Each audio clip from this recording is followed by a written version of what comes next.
welcome back to the Director's Garage. I'm your resident idiot, Michael. Hey, check out the new tee. We're sporting some Director's Garage swag. We're moving up in the world, people.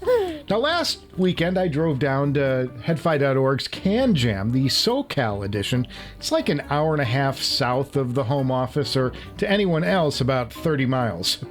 Welcome to Los Angeles freeway life. I did audition most of what's new, and in this episode I'm going to show off the best images I could pull from a room that's lit for insurance salesmen and funeral directors conventions. And share my uninformed and thoughtful impressions about each headphone in the comically short time I spent with them. I would also point out that the only worse environments for listening to high-end headphones would be steel mills and airport runways. Yeah, I can't impress on you enough what horrible conditions a convention floor is for learning anything about a headphone, so look at some pretty images while I babble on. My first stop was the Dan Clark audio exhibit. Across the room at the far end of a table, I spotted a DCA Stealth, standing there alone. Like an innocent little gazelle, delicately eating leaves near a watering hole on the Serengeti. I stood there for a moment, marveling at its well-crafted hinge system, and then I pounced on it like a starving cheetah. The gazelle had black death flowing through its veins before it even knew it hit it. Well, maybe it was just Santana. The Stealth is a quiet headphone. There's a remarkable lack of noise when you slip them on, almost like there are acoustic blankets stuffed deep in the ear cups, absorbing sound. This is a well-built pair and one of the more comfortable of the day. I was hoping to be blown out of my Skechers given the hype around them, but when a well-accompanied Dylan track came on, I couldn't help but comment about the lack of sub bass. This thing is referenced down low. It's lean and bright, and the top end seems a little on the emphasized side. Now, any hope for synergy was lost by the third track. There's good detail and decent soundstage for a closeback, but these are no longer on my short list. Now, I slipped down a couple of chairs when they cleared and I tried out the Vos. Now, hoping for a competitor for my STAX S009s, I did appreciate the better build quality, but sound-wise, they're no stronger than the STAX. In fact, they sound remarkably similar.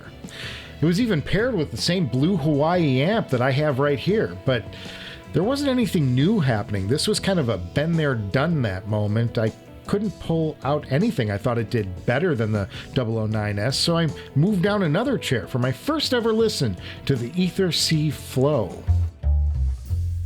The carbon fiber cups are striking, and this was the first headphone that really caught my attention in the sound department. I finally found a closeback that was doing good things in the right places. Rich bass down low, a nice gloss across the top. These were paired with a GSX Mini, a wonderful pairing and one of the day's better experiences. Across the room at the big boy table, another Stealth station opened up. Well, it had a different amp paired with it, so I figured why not, you know? Again, same experience. Where's the bass? Turn down the bright. But sitting naked next to the Stealth was an Aeon Noire. Volume down, I pulled the plugs on the Stealth. I may have heard a gasp from those around me, I can't be sure. How could I callously set aside Dan Clark's new flagship? It's like putting ketchup on a hot dog at Wrigley. Well, I set them aside and checked out the Noire, and at $900, this thing's got serious value. Great dynamics, good bass. I think the Ether C Flow was a bit stronger overall, but at half the price, this is a headphone I could recommend. Bidding farewell to the Dan Clark room, I hit the ballroom floor. Now, you had to have a wristband for that, which meant showing proof of vaccination. I was aware the entire day that masks are now a part of our daily existence, and everyone complied too, full nose coverage and all. I didn't see one nostril the entire day. Boogers. It was fairly well attended for a nearly post-COVID gathering, but definitely a baby step as far as a CanJam triumphant return, you know. The show was down in both attendance and exhibitors, but still respectable. I appreciated the extra safety precautions regardless.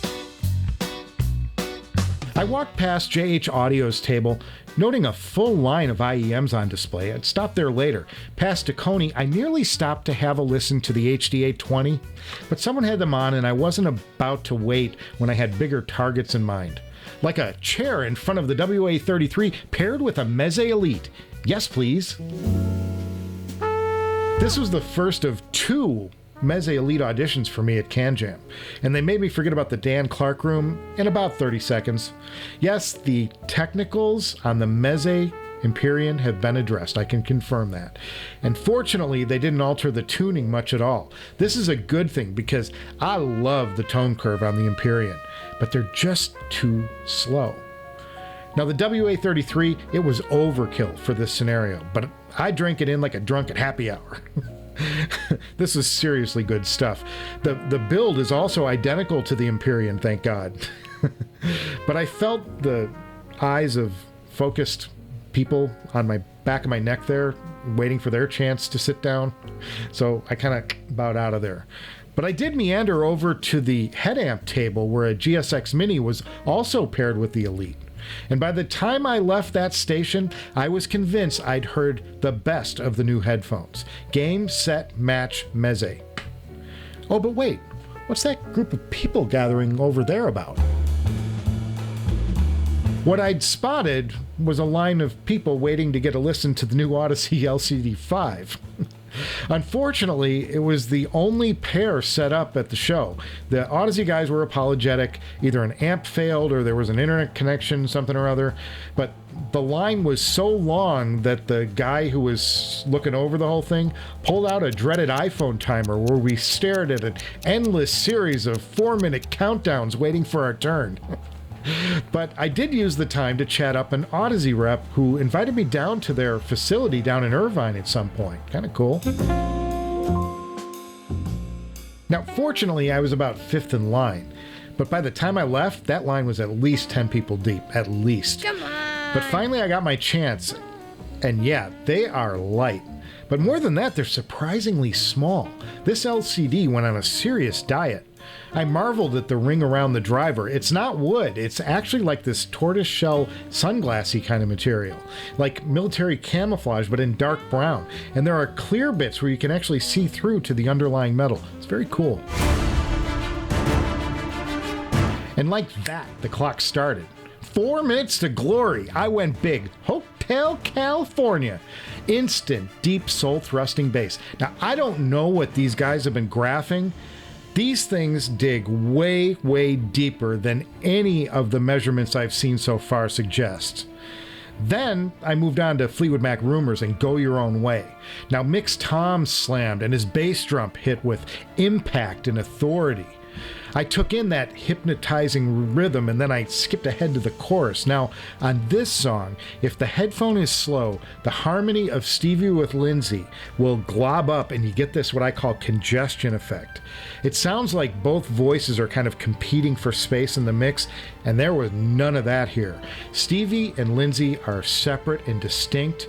These things are crazy fast. The speed and the detail are the things that left the lasting impression on me after this audition. On the top end, they push to the edge of bright, but they don't ever go over. The Beatles' Something danced this delicate waltz right along that brightness edge. I was about to wince, and then they straighten right up. This is a formidable set. Now, I jumped to a Miles track real quick just to try to throw them off, see if I couldn't get, like, Miles's horn to shriek at me or something, or put out something remotely unpleasant. But it was all there. The LCD-5 may not be the best headphone in the world. Without a shootout, I can't say really with certainty, but it is a contender, and it's going to be on everyone's short list for years to come. This thing is a must listen, and I want one in the garage. At this point, I'd heard what I wanted to hear. I threw some of the toughest passages I could dream up, and the LCD-5 carved them up and served them with gravy with Ginsu-like efficiency. I was done, and I still had a minute left on the clock. Honestly, I got up and I just walked away.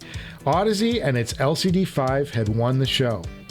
I can't buy these things new, so it's going to come down to like Audio 46 having some kind of pity party for me, Or maybe my newfound friendship at Audeze will get a pair lent to me, you know? I can't afford to buy a set until they're on the used marketplace, or the director's garage is just gonna go broke. But I wasn't quite done with Audeze yet, because at the far end of the table sat the Carbon, garnering only mild interest compared to the other end of the table. Now, there was only one person in line, so I hopped over and I got an extensive listen. Only I wasn't in control of this playlist. But what was playing should give STAX some concern. I don't think the Carbon are as fast as the STAX, but close, reasonably close. And it presents a tonal signature that kills my 009s, including actual bass. Not anywhere near the LCD territory, but respectable, presentable bass. And that should give STAX engineers a few nightmares. The build quality is a good 3 years ahead of STAX in execution. These are comfortable headphones that sound great with better speed than the LCD-5. If they could build slam into this electrostatic, they would have the best headphone in the world, topping what I think many are going to now be calling the best headphone in the world in the LCD-5.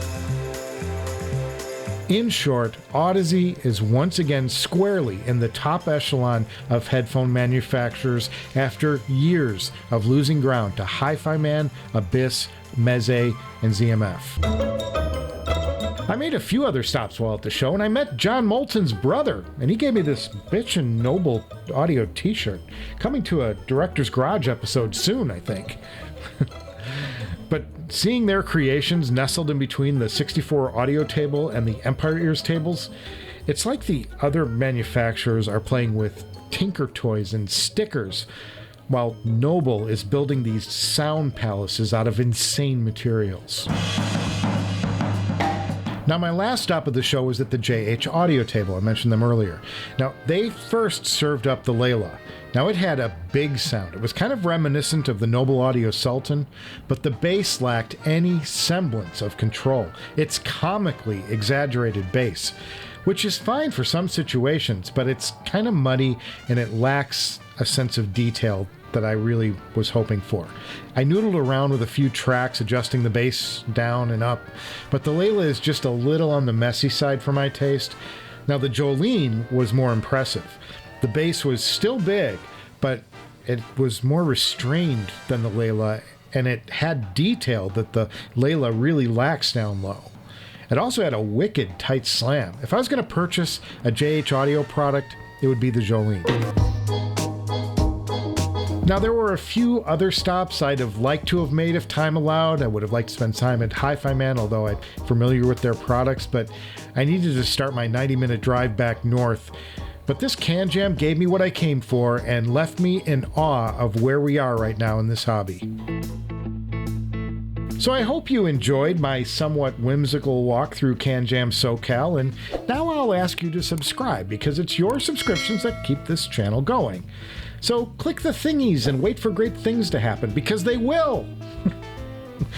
Give this episode a thumbs up if you appreciated my CanJam take, or do the other thing if you wish to semi had taken me out on the 405. I can't say I blame you either way, and I will see you before you know it.